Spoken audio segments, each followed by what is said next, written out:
You've tumbled into the event horizon alongside John Michael Godier. Music. Today, John is chatting with Dr. Martin Cordiner. Dr. Martin Cordiner serves as an astrochemist at NASA's Goddard Space Flight Center and holds a position as research professor at the Catholic University of America. His research centers on the chemical makeup of comets, interstellar clouds, and atmospheres around planets, particularly exploring how these settings shed light on the beginnings of stars and planetary setups. He's the principal author behind the latest paper on the JWST's discovery of a gas coma rich in carbon dioxide enveloping the interstellar visitor 3I/Atlas. Dr. Martin Cordiner, great to have you on the show. Thanks so much, John. I'm thrilled to join you.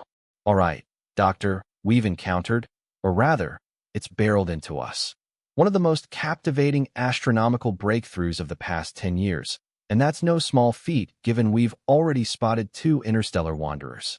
One remains quite mysterious, while the other holds its own intrigue. Now we've got 3I/Atlas, the third verified interstellar body, and it's undeniably compelling as potentially the most ancient item we've observed, aside from the cosmos at large. Based on its path and statistical clues, this entity might hail from 7 billion years ago, an earlier epoch in cosmic history. That raises a key puzzle. What did the Milky Way's chemistry resemble in those distant times? 3I/Atlas offers a shot at uncovering that. In the brief period since observations kicked off, around early July, I believe, what insights have emerged about its composition? And how does it stand apart from your typical solar system comet or Oort cloud visitor? Absolutely. As you mentioned, this is an utterly captivating find. It's an exciting moment to exist, witnessing these interstellar travelers zip through our solar system, especially now that we boast access to extraordinary ground-based and orbital telescopes capable of scrutinizing them, uncovering their origins, and analyzing their makeup. It's mind-boggling to ponder the settings where these objects originated, the circumstances of their birth, and the environments they navigated. What we see in this interstellar body is essentially one of the most primordial relics on record, a relic preserving a chemical snapshot of its birthplace and the exposures it endured during billions of years orbiting the galaxy, as you noted. We must exercise caution when discussing its age, though, since we lack isotopic samples for lab-based precise dating. To my knowledge, no isotopic measurements have been obtained for this object to provide solid proof of its antiquity. Instead, we rely on indirect indicators to gauge its era.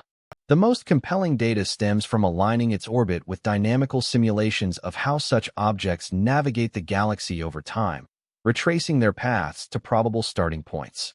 A noteworthy analysis from the Oxford Oort team built an intricate model of galactic motion for these bodies, backtracking 3I/Atlas's route, and concluded there's a strong likelihood it originated from an ancient galactic region tied to the stellar ages there, specifically the so-called thick disk group. This is a cluster of stars within the galactic plane, which our galaxy resembles as a sprawling, platter-like formation dominated by a disk. Yet, this thick disk features stars zipping around more vigorously, a kinematically heated bunch, stirring more dynamically than those in the main plane. This thick disk cohort might rival the universe's age itself, representing some of the Milky Way's earliest stars, possibly up to 14 billion years old. Linking 3I/Atlas to this stellar family suggests it could match their longevity, with projections I've reviewed spanning 7 to 14 billion years. It's astonishing, really, that such a relic, one of the universe's potentially eldest survivors, is cruising past our solar system, allowing us to train our instruments on it, decode its materials, and peer straight into the formative conditions of its home system. Our thinking is that it likely originated much like the comets in our own. These interstellar visitors likely originated in another star system, building up material during the early stages of planet development as gas and dust particles cluster to create those frozen, rocky mini-worlds that keep expanding over time, though plenty of them stay small. In fact, during planet formation around a newborn star's disk, tons of these compact items zip about. And that's exactly the scenario we figure played out here. We spot similar disks encircling young stars all across the Milky Way, which is our leading theory for how planets and comets emerge everywhere in the galaxy. Objects like this one form in such settings near ancient stars in the galaxy's thick disk, get flung outward, and after eons, billions of years, some drift into our own solar system for us to catch sight of. That opens a fascinating glimpse into the distant past, so we analyze their chemical makeup using spectroscopy. We're talking a full range of wavelengths across the electromagnetic spectrum, from gamma rays and X-rays to ultraviolet, visible light, infrared, and radio waves.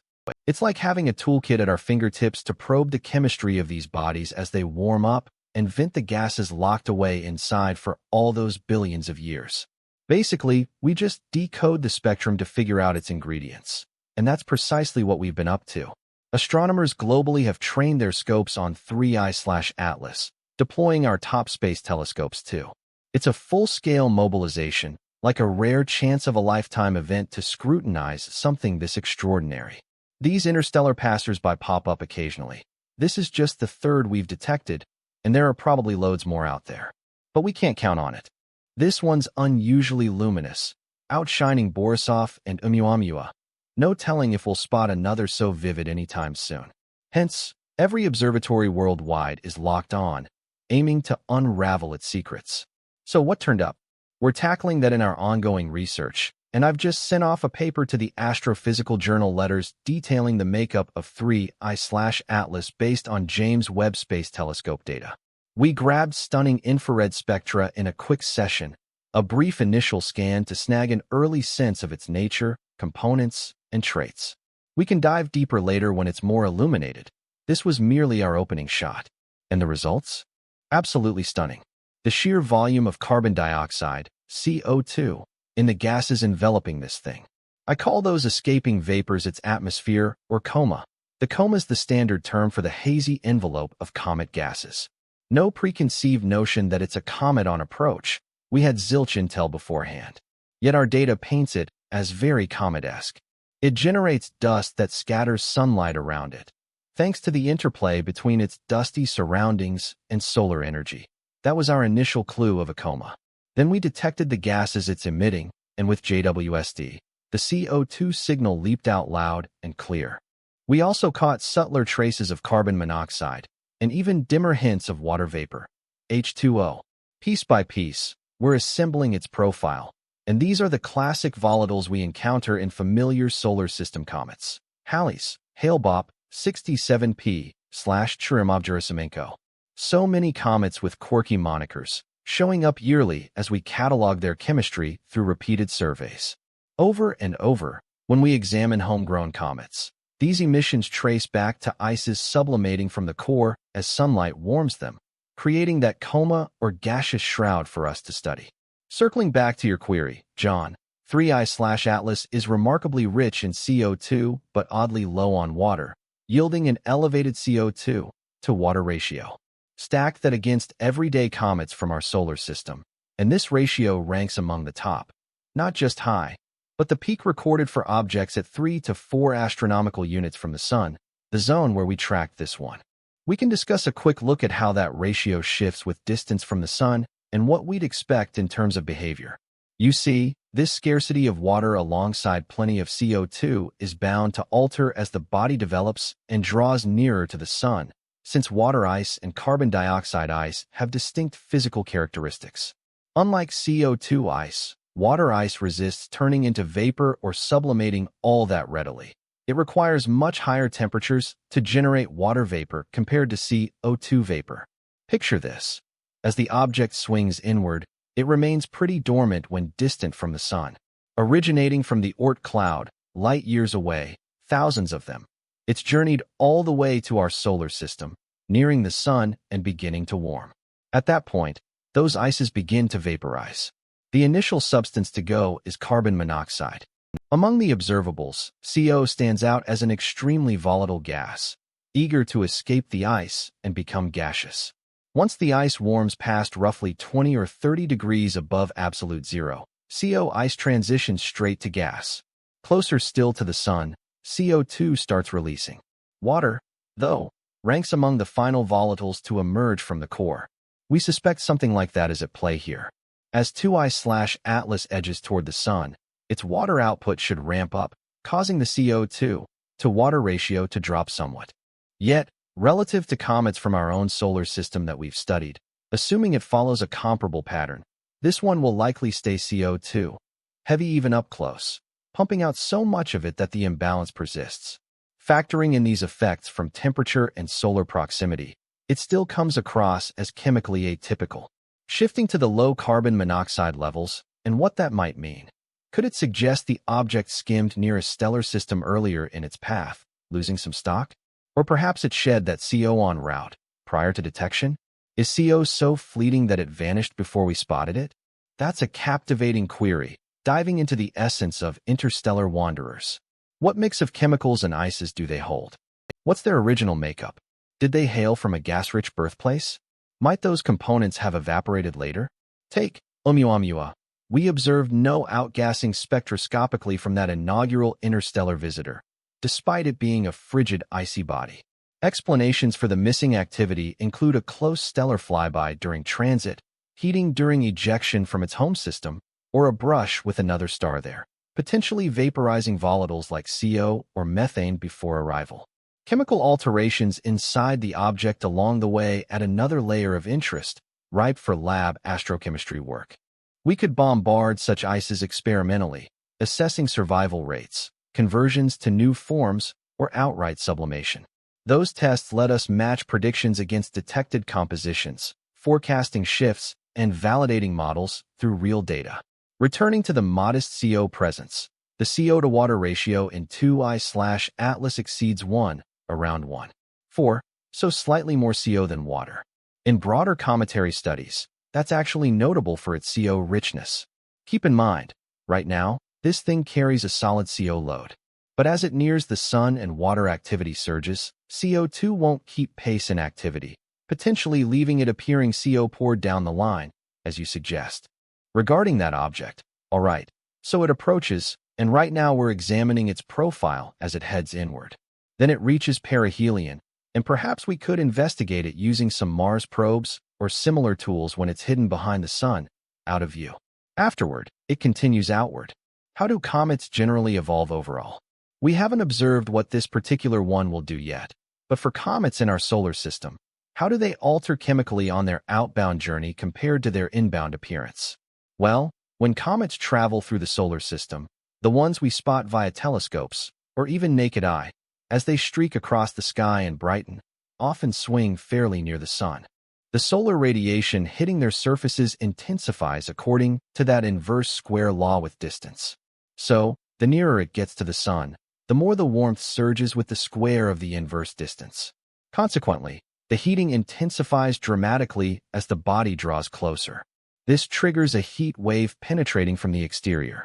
Comet surfaces tend to be quite dark, similar to the moon's. They might seem bright, but actually, they boast low albedo, meaning they soak up plenty of sunlight. Thus, this thermal buildup on the outside advances inward, warming the embedded ices. Those ices turn to gas through sublimation and escape. We observe them as jets in venting. Once the comet passes perihelion, its sun-closest point, the heating and activity hit their maximum. As it begins retreating, a kind of thermal lag can occur. Even while distancing from the sun, it might still absorb heat, leading to ongoing warming. There could even be net heat gain in the core at that phase. Then, as the comet ventures farther out, the heating fades, cooling takes over, it sheds warmth into space, and sublimation gradually wanes, starting from the interior outward. The core chills first, before the surface layers. If the outer parts hold more water, being less prone to quick evaporation and having sublimated less overall, you might notice a rise in water output alongside a drop in other volatiles during this time. Yet, it's pretty intricate and hinges on the core's internal makeup. As cooling sets in, we anticipate shifts in the chemical makeup once more. Fascinating things can unfold as the body orbits around the sun. When it comes to seasonal variations, folks picture a comet as just an icy hunk tumbling through space, not something with cycles like seasons. We know planets experience seasons from their axial tilts. Comets can too. They rotate on an axis. If that axis aims northward toward the sun during approach, the northern side gets extra heat, potentially exhausting volatiles like water ice, carbon dioxide, carbon monoxide, and other frosts. But as it swings past the sun, a fresh section might face the light, sparking new sublimation from untouched areas. So, conditions can shift a lot in that swing. It's going to be exciting, really. I've watched comets since Hale-Bopp in the 90s, back when I was just an amateur observer. And yeah, they can surge suddenly or pull off wild tricks as their environment alters. This one could too. Not sure if it'll go overboard, but tracking its full trajectory sounds thrilling. Are you content with the observation volume? As a researcher, do you feel the data we're collecting on this body is as comprehensive as possible?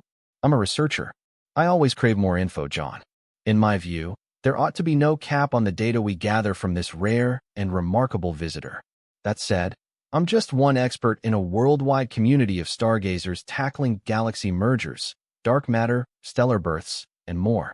So, telescopes juggle tons of rival priorities. We're in a golden era of astronomy, with entry to incredible, massive, potent instruments for probing all these wonders. But we're constrained by the funding we can chase and secure from public agencies or generous supporters. Folks like that. People interested in constructing telescopes and funding such projects are certainly out there. That said, I believe we gain a lot from additional support. But at the moment, I'm pretty satisfied with the level of interest it's attracting from international news outlets and the worldwide astronomy experts. The entire field of planetary science is absolutely captivated by this comet, holding their collective breath to discover its next move. When it comes to securing time on major telescopes, it's not as simple as showing up at the facility, chatting with the staff, offering them a drink, and handing over the target coordinates. The procedure is highly regulated, involving rigorous evaluation by peers. Occasionally, progress can feel a bit sluggish, which means we often need to submit formal requests for observation slots. These go through standard checks and scrutiny from fellow researchers before we're approved to collect the necessary data and conduct further studies. Currently, our team is busy drafting those telescope applications and crossing our fingers that the reviewers will approve the valuable slots we need to keep tracking Oumuamua effectively. I'm also hearing about joint initiatives leveraging multiple spacecraft to study Oumuamua. Given its extraordinary nature, NASA is coordinating a strategy to deploy instruments from various orbital platforms and deep space probes to examine it during this brief window. One complication is that this visitor, Oumuamua, is speeding along and will swing by the sun while Earth sits on the opposite side of our solar system. Its path isn't straight behind the sun from our viewpoint. Instead, it's on an inclined trajectory that positions it in a tricky sky region, making ground-based viewing and any Earth-orbiting scopes particularly difficult. That nearest solar pass is set for October 29th, roughly 6 weeks away.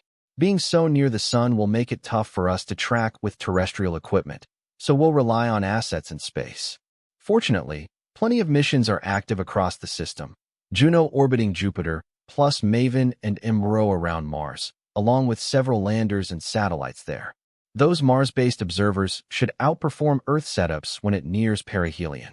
It's remarkable to consider this collaborative push spanning the solar system to gather as much intel as possible on Oumuamua.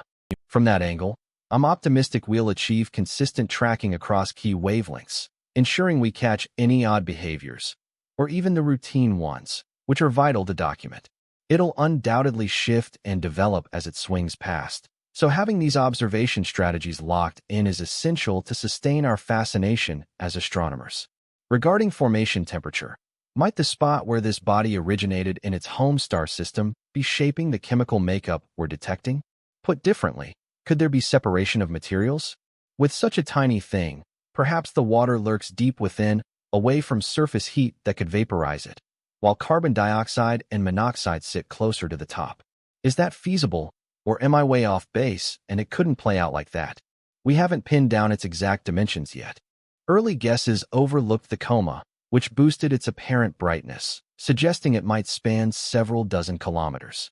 But refined calculations, accounting for that hazy dust envelope to isolate the core's light, indicate the nucleus measures under a few kilometers across, specifically, a radius below about 3 kilometers.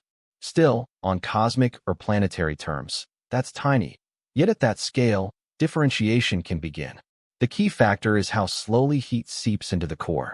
Its makeup is highly porous, almost like a sponge, and we understand this from the Rosetta spacecraft's journey to Comet 67P, along with the collection of comet dust from various sample return missions elsewhere in space, gives us key insights. Comets have remarkably low densities, which prevents heat from seeping deep into their cores. As a result, even substantial external warming doesn't affect the interior much. That said, if warmth does manage to reach, say, a meter or several dozen centimeters inward, you'd anticipate the quicker evaporation of the more easily vaporized ices in those outer zones. Nearer the exterior, those fragile compounds are more prone to depletion, potentially leaving behind layers richer in water, since it's relatively stable.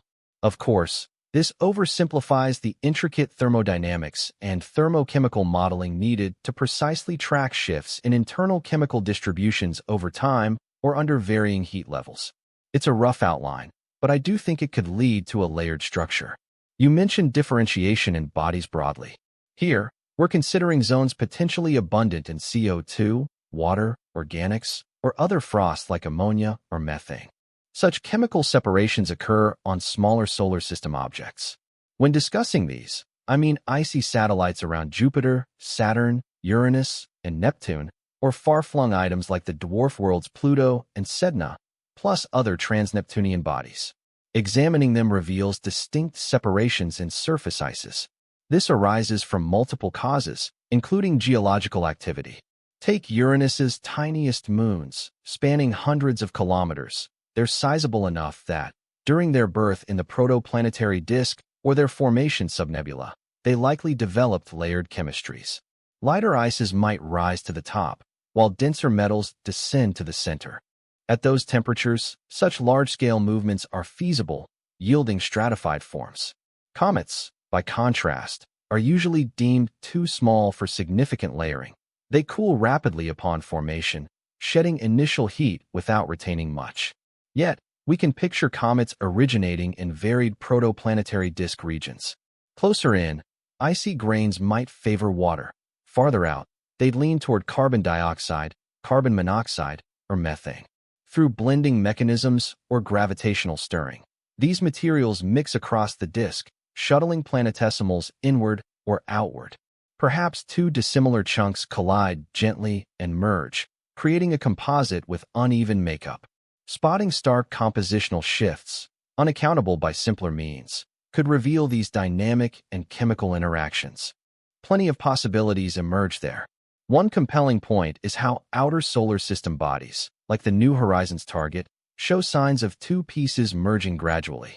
They graze, orbit briefly, then merge. How does that alter makeup? Now, regarding 3I/Atlas, an intriguing feature is the nickel signals we detect, without much iron, despite their typical pairing. What's your take on this enigma? Right, you're referring to VLT telescope spectra of 3I/Atlas in the optic UV spectrum. I've reviewed them and noticed all those nickel atomic lines dominating. Spotting atomic metals in our solar system's comets is recent, only recognized in the past 5 to 10 years. Even now, no one's fully explained their presence in comet vapors.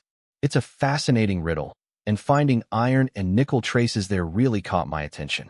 Regarding the second interstellar object, 2I/Borisov, it suggested that the material within might have an unexpectedly metal-heavy chemical makeup.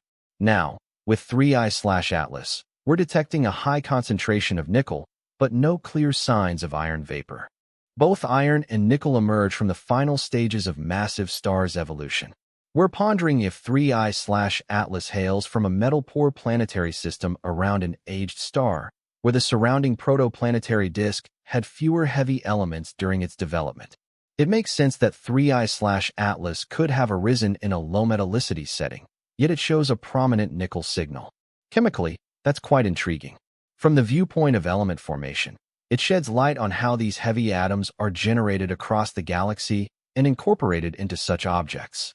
I'd argue it's premature to draw firm conclusions since we're viewing this body from a great distance from the Sun.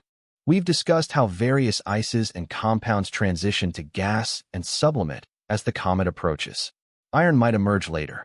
It's too soon to declare this object truly iron deficient. With additional data from future observations, we'll craft a stronger assessment and explore if this reflects an unusual starting elemental mix, and what that implies for stellar nucleosynthesis, galactic enrichment, and the primordial makeup of such bodies. Absolutely, it's a captivating topic. It's equally compelling to figure out the presence of these metal gases in the comet's coma. That's not straightforward, given that in interstellar and dust chemistry, metals usually prefer solid states. If you needed to build something fire-resistant, would you choose ice, wood, or metal? The choice is clear. These metallic elements tend to cluster and solidify. So why do they vaporize into gas within a comet's icy, frigid coma? That's an oddity, a puzzle ideal for chemists to tackle. It appears these atoms are embedded in some chemical framework released alongside the sublimating ices. Indeed, it's a challenge for lab researchers to unravel. That's a major puzzle in chemistry. It's fascinating since it touches on the early universe's chemical processes. Conditions could have varied back then, particularly if it's ancient, offering clues about that era. In our meteorite samples, we find plenty of nickel and iron.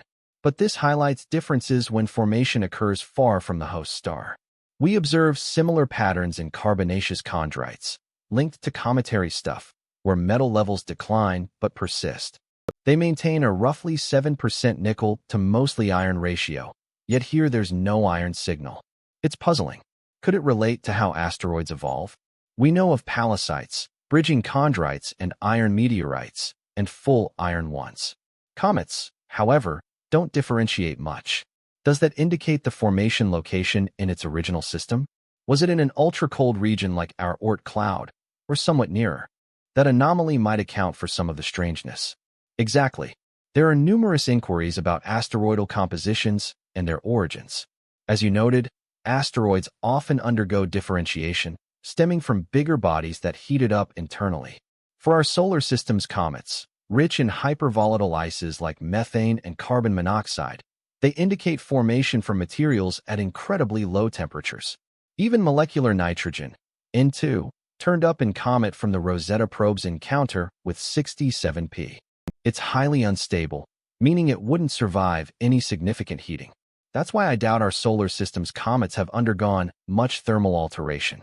They include particles captured by the Stardust mission, where comet dust was gathered in a unique aerogel that preserved those bits and returned them to Earth undamaged. Right. That aerogel had folks acting as citizen scientists, scanning for minuscule particles trapped inside from the flight. It's truly remarkable. Yeah, it was astonishing how numerous grains were spotted, and while many organic compounds vaporized, a fair portion of the metals endured. The particles extracted from the aerogel revealed minerals like olivines and iron-rich silicates, which form solely under extreme heat. This suggests comets hold stuff created in scorching conditions, though these are tiny, microscopic, just microns across, not big chunks. Such particles in comets obviously carry those metallic elements we discuss.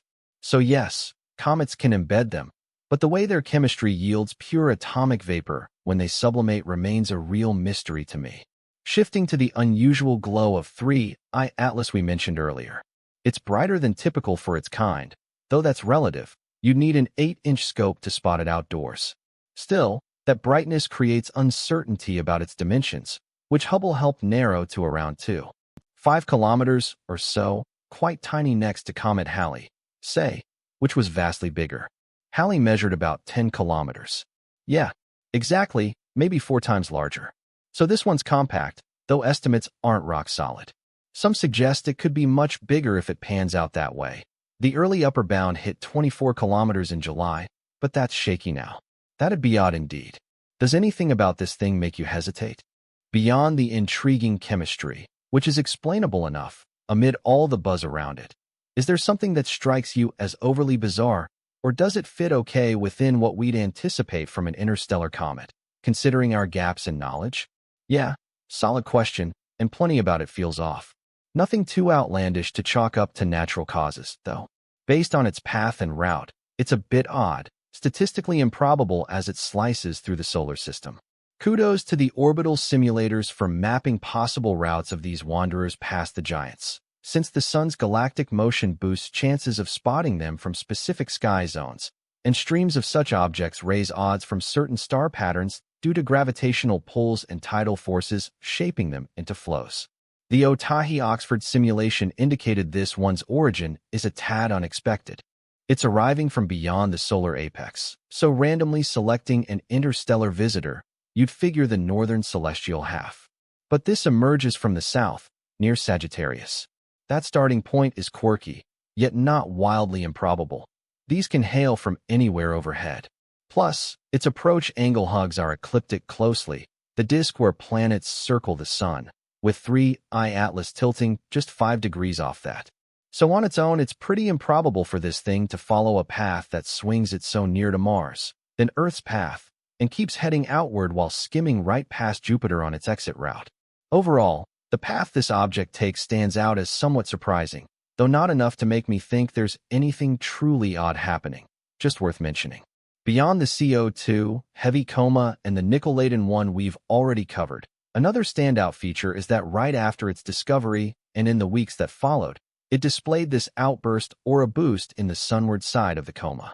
That suggests the dust in the coma was leaning asymmetrically toward the sun's direction. Given how this object is slicing through our solar system on a route that brushes close to the sun, if you picture yourself on the comet's core, gazing up at the sun, that view would align roughly with the comet's motion. And that's the side where it appeared to be generating most of its coma material, at least initially. But recent shots from the Gemini telescope reveal a shift.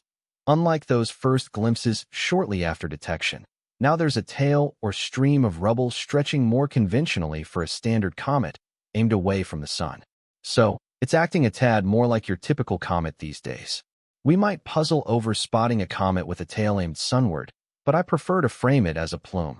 Viewed that way, it's not shocking to picture the object's core warming up on the sun-facing side, where the rays hit hardest and heat the surface most intensely. That's prime territory for the biggest gas releases, shoving dust sunward. Consider that this thing might not have felt any warmth in billions of years. When it finally starts heating, the initial response could involve sudden bursts as pressure mounts under the crust. You could see explosive dust ejections in those early warming phases, propelling gas and particles toward the sun. From that angle, sure, it's a fascinating specimen. It hails from an offbeat corner of space and pulled off a few quirky, unforeseen moves when we first observed it. Yet I wouldn't call it shocking for something from a distant galactic region to act a bit unconventionally during its debut heat exposure. Now, regarding that sunward spike or anti-tail, call it what you will, I'm cautious because comets can mimic an anti-tail in 2 ways. One's the targeted heating you described, blasting stuff one way, but there's also an illusion from optics or viewpoint that creates the same look. I recall seeing it with Hale-Bopp, so both processes are in play, and it's intriguing without overhyping it. But let me stress this. Its entry from an unusual angle could turn downright bizarre. Imagine if we'd timed spacecraft launches like the Grand Tour that Voyager 1 and 2 exploited, with some intruder zipping by planets on tight passes, like a probe maximizing encounters from its origin point. Things could escalate wildly, sparking real curiosity based on solar system configurations. If an extraterrestrial society aimed to scout our setup, this trajectory could improve dramatically for closer planetary grazes, leveraging those alignments. Spotting planetary orbits with a telescope isn't rocket science. We do it routinely. So it's not wildly aberrant. One last query for you. Are we right to label this a comet, or should it be an exocomet? It's a nomenclature debate I fret over. Do we dub it the exocomet, or overhaul our naming entirely? I mean, we've got 1I, 2I, and so on, but maybe we need fresh terms for this one? Yeah, I'm actually on board with that notion. It's a bit clunky. It's fascinating how often we end up drawing parallels between this comet and the ones in our solar system. The point is, we need a way to discuss it alongside comets without necessarily labeling it as one outright. I appreciate keeping the term comet reserved for those we've observed in our own backyard, you know? After all, humans have been tracking them for thousands of years, as far back as the ancient records go. These celestial wanderers have captivated sky watchers across centuries, and in recent times, especially the past few hundred years, we've uncovered so much about their makeup and chemical properties. So, To properly explore these exotic visitors and acknowledge their significance relative to our familiar comets, I'd argue that dubbing them exocomets makes perfect sense. There's already an established branch of research focused on exocomets within protoplanetary disks or debris disks encircling young stars, where we think particles of dust and gas are colliding to build nascent solar systems. We spot signs of venting materials from these bodies, which we've dubbed exocomets by drawing a parallel to exoplanets, those worlds orbiting distant suns. Consequently, the label for comets beyond our system has stuck as exocomets in the literature.